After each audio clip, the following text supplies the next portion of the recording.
गहरे सरसब्ज जंगल में चार सच्चे दोस्त रहते थे। एक था नन्हा शेर, एक था होशियार बंदर, एक था मासूम गधा और एक था प्यारा लुम्बर।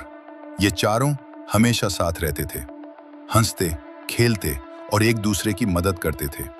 अगर किसी को मुश्किल होती तो बाकी तीन फौरन मदद को आ जाते। जंगल के सब जानवर कहते थे, ऐसी दोस्ती कहीं नहीं देखी। लेकिन इसी जंगल में एक लोमड़ी भी रहती थी। वो लुम्बर की बहन थी, लेकिन उसके दिल में हसद भरा हुआ था। वो सोचती, ये चारों हमेशा खुश क्यों रहते हैं, मैं उनकी दोस्ती तोड़ कर रहूंगी।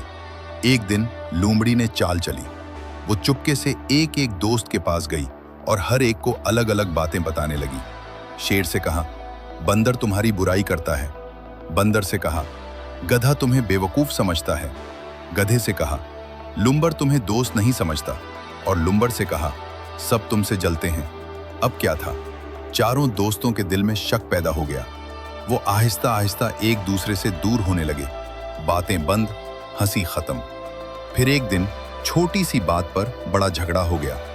चारों दोस्त आपस में लड़ने लगे। दोस्ती टूटने के करीब थी। ये सब एक गुलहरी दरख्त पर बैठी देख रही थी। गुलहरी नीचे आई और आहिस्ता से बोली, तुम लोग लड़ क्यों रहे हो? तुम्हें सच मालूम भी है? चारों ने हैरानी से पूछा, कौन सा सच? गुलहरी ने कहा, यह सब लोमड़ी की चाल है। उसने तुम सब के दिलों में गलत फहमियां डाली हैं। यह सुनकर चारों दोस्त खामोश हो गए। उन्हें अपनी गलती का एहसास हुआ। वो एक दूसरे के पास आए और माफी मांगी। चारों ने एक साथ कहा, हम कभी किसी की बातों में नहीं आएंगे। लोमड़ी को जब यह पता चला तो वो शर्मिंदा हो गई।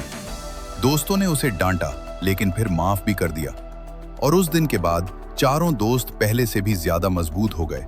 अखलाक, सच्ची दोस्ती में कभी शक न करें और दूसरों की बातों में आकर अपने दोस्तों से दूर न हों।